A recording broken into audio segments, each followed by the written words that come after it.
Our daily Bible reading for January 26th. Our reading today comes from the Gospel of Matthew, Matthew chapter 13, beginning in verse 24, down through verse 58. He put another parable before them, saying, "The kingdom of heaven may be compared to a man who sowed good seed in his field. But while his men were sleeping, his enemy came and sowed weeds among the wheat and went away. So when the plants came up and bore grain, then the weeds appeared also. And the servants of the master of the house came and said to him, 'Master, did you not sow good seed in your field? How then does it have weeds?' He said to them, 'An enemy has done this.' So the servant said to him, 'Then do you want us to go and gather them?' But he said, 'No, lest in gathering the weeds you root up the wheat along with them. Let both grow together until the harvest. And at harvest time I will tell the reapers, gather the weeds, but first bind them in bundles to be burned, but gather the wheat into my barn.' He put another parable before them, saying, 'The kingdom of heaven is like a grain of mustard seed that a man took and sowed in his field. It is the smallest of all seeds, but when it has grown, it is larger than all the garden plants and becomes a tree, so that the birds of the air come and make nests in its branches.' He told them another parable. 'The kingdom of heaven is like leaven that a woman took and hid in 3 measures of flour till it was all leavened.' All these things Jesus said to the crowds in parables. Indeed, he said nothing to them without a parable. This was to fulfill what was spoken by the prophet. 'I will open my mouth in parables. I will utter what has been hidden since the foundation of the world.' Then he left the crowds and went into the house, and his disciples came to him, saying, 'Explain to us the parable of the weeds of the field.' He answered, 'The one who sows the good seed is the Son of Man. The field is the world, and the good seed is the sons of the kingdom. The weeds are the sons of the evil one, and the enemy who sowed them is the devil. The harvest is the end of the age, and the reapers are angels. Just as the weeds are gathered and burned with fire, so will it be at the end of the age.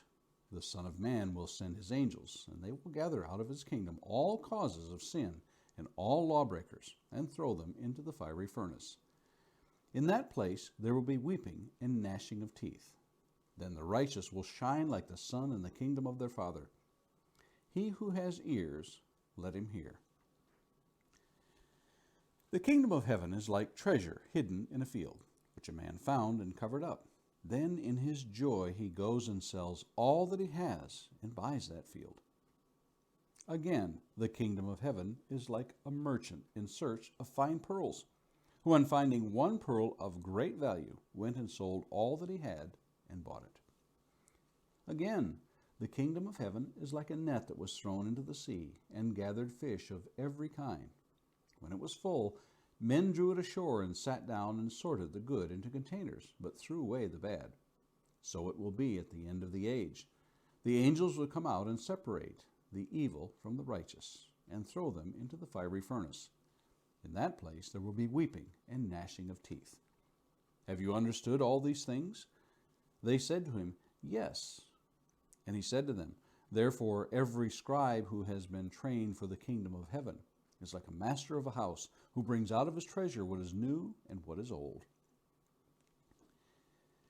And when Jesus had finished these parables, he went away from there, and coming to his hometown, he taught them in their synagogue, so that they were astonished and said, 'Where did this man get this wisdom and this mighty works? Is not this the carpenter's son? Is not his mother called Mary? And are not his brothers James and Joseph and Simon and Judas? And are not all his sisters with us? Where then did this man get all these things?' And they took offense at him. But Jesus said to them, 'A prophet is not without honor, except in his hometown and in his own household.' He did not do many mighty works there because of their unbelief." A few thoughts for today. Who knows how many times the question has been put forth as to why God allows evil to exist in the world? This is not an easy question to answer for anyone, no matter the age, education, or wisdom. Why is it that we have struggles in this world? Why is it that we have good people suffering?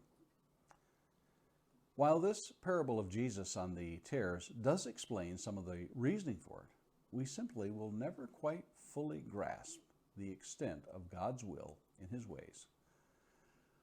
The book of Job winds itself through the arguments of Job, Satan, Elihu, Zophar, Bildad, and Eliphaz. In the end, it is God who has the last word, and his answer, or more correctly, his questions, to show that we are incapable of comprehending the wisdom it takes to fully know the reason why things happen the way that they do. We read in Job 38, verses 2 and 3, "Who is this that darkens counsel by words without knowledge? Now gird up your loins like a man, and I will ask you, and you instruct me," as God says to Job. Yes, evil will exist right alongside of good up to the end. Knowing that an enemy has done this is good to know. Also knowing that it is for our good that evil is allowed to continue is a hard thing to know, but God in his wisdom has declared it. So it is that we should accept this. As the kingdom parables are declared, we will see more and more of its meaning and complexity revealed to us. It is also interesting to note that many of the parables are explained through common, everyday examples we see in nature around us.